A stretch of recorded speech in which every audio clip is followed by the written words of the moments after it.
Midwest thin crust has something going for it that New York pizza doesn't. I'm not saying one's better than the other. I don't want to start a fight here. I'm an equal opportunity pizza lover here. Hey everyone, I'm Kenji López-Alt and I'm going to be making some Chicago thin crust pizza. So if you're not from Chicago, you probably think of Chicago pizza and you think of deep dish, so like a casserole-like thing with a really thick layer of cheese and sauce. But if you're from the Midwest and you think pizza, likely you're thinking about thin crust. It's a style of pizza that is extraordinarily thin, almost like a cracker thin crust. The sauce and cheese go all the way from edge to edge, and the most important factor is that it's cut into small squares that you can eat in 1 or 2 bites. It's a pizza made for sharing with large groups of people. Thankfully, it's a style of pizza that actually works really well in a home oven. You don't need any kind of special equipment to make this. This style of dough is nice and dry, it's easy to roll out with a rolling pin, really easy to top and really easy to get off your pizza peels. If you've ever made pizza before and had difficulty with those steps in a New York or Neapolitan style pizza, this style of pizza is going to be really, really easy to do at home.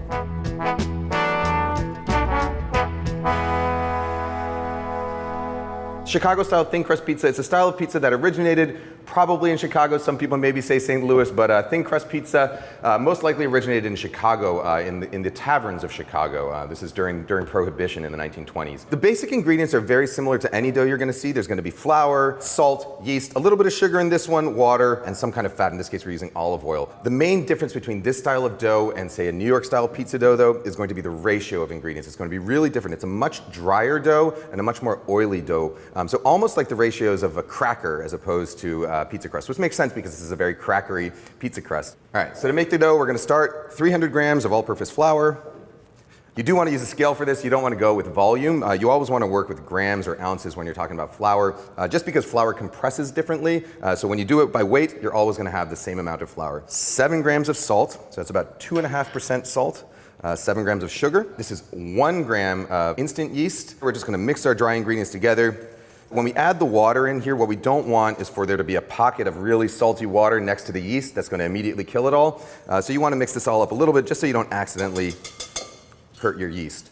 Now we're going to add water, 300 grams of flour, 150 grams of water. So it's about half the weight of the flour, exactly half the weight of the flour in water. So this dough is what we call 50% hydrated.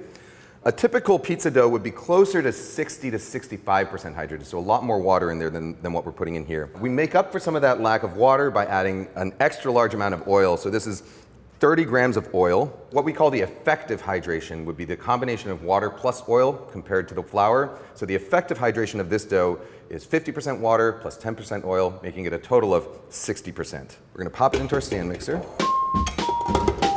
the dough hook. And then we're just going to let this run on low speed, basically just until the dough comes together.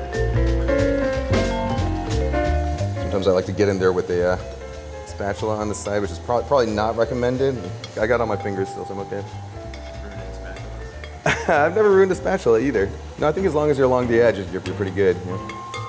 So once the dough gets to about this state, where it's just starting to come together into a shaggy ball and you don't see really many dry pockets of flour remaining, we're going to shut this off. Put a towel over it so it doesn't completely dry out. And then we're going to let this sit for about 10 minutes, and then we're going to come back, finish kneading it, and it'll come right together into a nice smooth ball. So it's been about 10 minutes. Our flour is mostly hydrated, so there's not much raw flour, dry flour left in there, and our dough's kind of sticking together into a ball. So at this stage, we're going to knead it.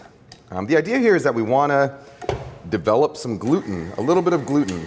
So gluten is the network of entangled proteins that you get when you mix flour and water. A regular pizza dough, something like a Neapolitan style crust where you have a little bit of that chew and stretch to it, or actually quite a bit of chew and stretch to it, you want to develop a lot of gluten because that's what gives dough that chew and stretch.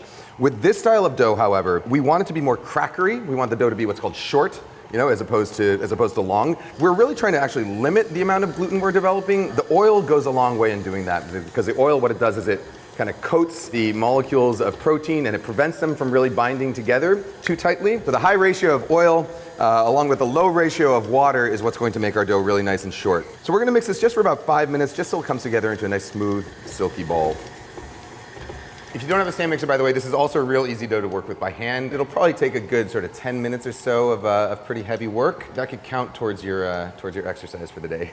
So our dough looks pretty smooth and silky now. It's been about 5 minutes of mixing. When your dough is done, it should really easily kind of stick to itself and not much else. I'm going to put it on a really lightly floured surface, really lightly flour my hands. This is semolina. You can use regular flour for this. Just give it a few little pushes like this, and then I'm just going to divide it in half. Each ball should weigh about 250 grams if we did everything right. Let's see. That's 267.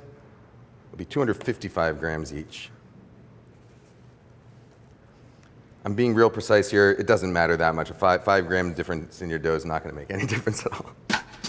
The idea is that you kind of want to tuck itself into itself. So I'm going to kind of slowly work around it like this and use my fingers to kind of push it in. So everything's going to kind of collect into, I think of it as like a little belly button in the middle. The idea is you want to get like a kind of smooth skin around the whole ball, right? And so once you have everything kind of tucked into a little belly button like that, put it down like this on your countertop, and then just give it a few little turns. You actually want the dough to stick a little bit to the counter, so don't flour too heavily. If you see me go slowly, you can see that it's kind of riding on the countertop and tucking itself into a ball. And that's how you get this nice, tight, sort of balloon-like shape. And then finally I finish it with my hands like this. The second ball, same way. All right, so we tuck everything into a little bundle there. Put that seam side down on the countertop. Make kind of a loose cage with your hand almost. And then just roll it around. Everything is going to kind of naturally tuck itself up so that you end up with a really nice smooth skin. That's going to make it easier to roll out later. And to finish it off, 2 hands like this flat, and just kind of tuck it in like that. All right. Very lightly coat these with a little bit of oil. This is just some olive oil. Just want to make sure every surface is kind of gently coated with this oil. And that's going to help it stop sticking from the proofing containers we're going to use. Our proofing containers today are actually just going to be Ziploc bags. You could use official dough proofing containers. You could use quart-sized deli containers. Any container that's going to allow this to roughly triple in volume without really pushing it down. Bowl with a plate on top works if you don't want to use the plastic. A minimum, you want to let these rest for about 3 hours. That's going to allow time for the yeast to work, for the flour to fully hydrate, for the gluten to relax a little bit. Better though is if you put this in the fridge at least overnight, and anywhere up to 3 to 5 days is what's going to give you the very best results. What happens in that time is that the yeast is going to slowly ferment. You're going to develop better flavor that way. The gluten network in there is going to relax really nicely. So you're going to get a crisper crust that browns a little bit better if you let it ferment in the fridge rather than if you try and rush it on the same day. Right, so it's now been 3 days. I'm wearing the exact same clothes that I was wearing 3 days ago. No, we put that in there earlier. This is one dough that's been fermenting for overnight. So what we're gonna do is take this dough out. We're gonna use a relatively heavily floured surface here because we really don't want any sticking. And this is the kind of dough that actually can handle quite a bit of extra flour, and it's not really gonna ruin it at all. So relatively well-floured surface, semolina. Now we're going to roll this out with a rolling pin into a 14-inch circle. You can do this straight out of the fridge, which is what I'm doing here. You might find that if you do it straight out of the fridge, it might be a little bit difficult. Dough gets easier to roll out when you let it rest at room temperature and let the gluten really sort of relax a little bit. So if you find that you're trying to roll it out like this and it keeps kind of pulling back on itself, what you can do is take a clean kitchen towel, just cover it like this, let it sit for about 20, 30 minutes, come back and try it again, and it should become much easier to roll out. If the dough is too thick or too thin, it won't bake properly. So with this amount of dough, 250 to 255 grams, we're going for a 14-inch circle. This piece of parchment here happens to be exactly 14 inches, so we still got a couple inches to go on either side. So I like using a tapered rolling pin. The reason I like doing this is because I find that if you have a slightly thicker part of your dough, a thinner part of your dough, the taper allows you to really sort of control where you're pushing. But you use whatever rolling pin you feel like. You could use a straight wooden dowel style rolling pin. You can use the kind with the handles that they chase after each other with in cartoons. I just like this style. I like to work on one side at a time and rotate the dough as I go to really get it onto a nice even shape. And I feel as I go to make sure that there's no thick spots developing. All right, I think we're pretty good here. 14 inches. You're still going to have to wait to eat your pizza another day. Transfer it to a baking sheet. You could use a large plate. You could use a cutting board. Anything where you can sort of lay the pizza dough out and just let it sit there. So this is going to sit overnight. We're not going to touch it.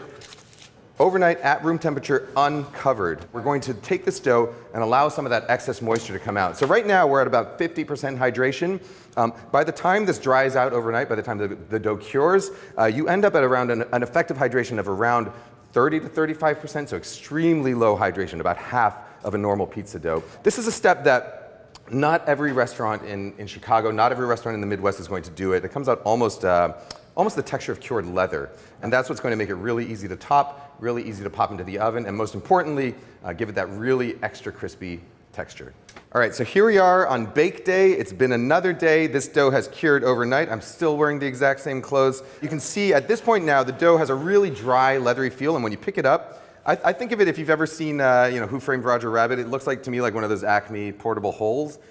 So you take your portable hole, and what we're going to do is we're going to put it drier side down. So this side was on the parchment. We're going to put the side that was exposed to the air down on the pizza peel. And you can see we don't even need to add extra flour. It just slides super, super easly. So it's going to be really easy to get into the oven.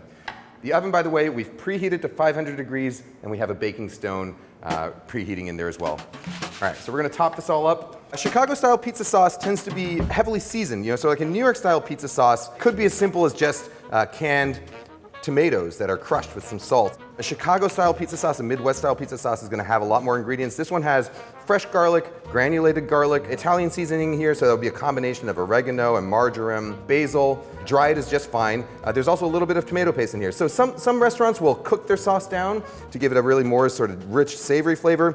I find that this pizza is going to spend about 10 minutes in the oven anyway, so the sauce is going to cook quite a bit while it's in there.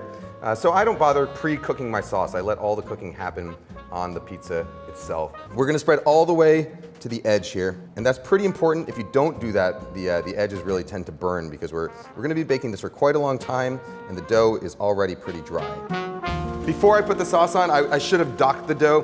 What can happen is if there's any kind of small bubbles in here, they really will puff up, and you don't want that to happen with this style of pizza because those spots will burn. So what I'm going to do is I'm just going to basically poke around. You can do this after the sauce is on, that's fine. Poke around with a fork just to make sure that there's not any sort of large bubbles. So anywhere that gas might build up, it can escape and get out. We got mozzarella. You can do 8 to 12 ounces or so. Don't have to be too precise, but you want like a nice, even, not too thick, not too thin coating. Again, all the way to the edges we're going here. Crispy cheese bits.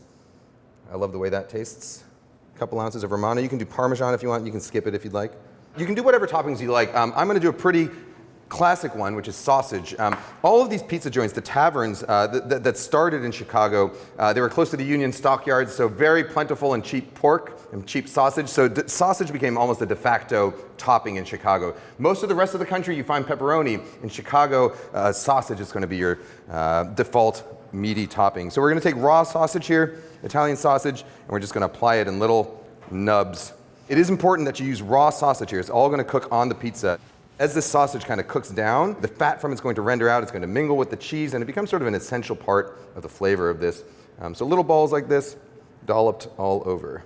This is hot giardiniera. This is not a classic topping. However, it's very popular these days. So this is the condiment that you would see on an Italian beef sandwich in Chicago. It's a combination of serrano peppers, usually some onions, some cauliflower, maybe some carrots, that are all pickled and then packed in oil. All we did was drain off the oil. It's sometimes hard to find good giardiniera, at least Chicago-style giardiniera outside of Chicago. I use Marconi brand giardiniera.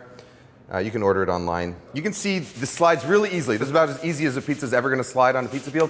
If you don't have a pizza peel, one way you can do it is take a sheet tray like this. Build your pizza on the bottom of it, like that, and then you can actually just transfer it to your oven directly like that off a sheet tray.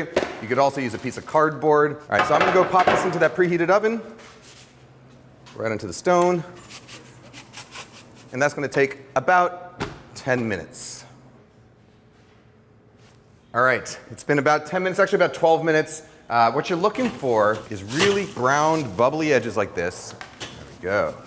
All right, and now you could cut right into this and start eating if you want to never feel the roof of your mouth again, but I would recommend letting it rest for about 3 minutes. And that's going to allow the crust to really crisp up on the bottom, dry out a little bit. It's going to allow it to cool off so that you don't burn yourself, and it's going to be delicious.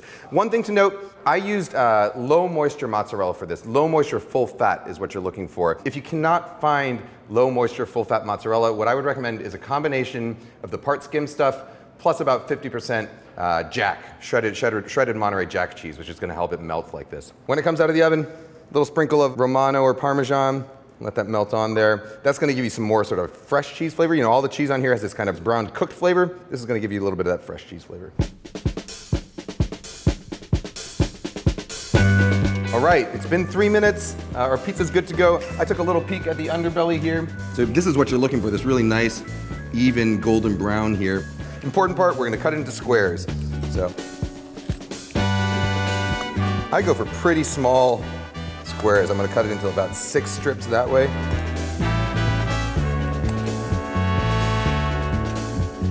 And we're gonna go 6 strips this way. Now the real important question is whether you want a centerpiece or a corner piece. I like the corner pieces, the ones that give you the most of that sort of crispy edge. Let me find a real nice one here. There you go. All right. Really, really nice and thin. You can see no real bubbling at all. It's almost like a cracker. And if you look at the bottom of this, it has that really nice browning, like a crackery texture. One of the nice things about this is that you don't really know how much you're eating. It's real easy to just eat the whole thing by yourself because each piece is like 1 or 2 bites. This one has hot sausage and hot jardiniere, so it's pretty spicy. If you're not into hot stuff, you can use mild sausage and mild jardiniere, but I like it this way. These crispy cheese bits, the crust, God, look at that. Oh, excellent. This is my version of a Midwest-style thin crust pizza, Chicago-style thin crust pizza, St. Louis-style thin crust pizza, whatever you want to call it, so that you don't offend the people that are coming over to dinner. You can find this recipe, the recipe for the sauce, the recipe for the dough, and all my recipes and everyone else's recipes on nytcooking.com.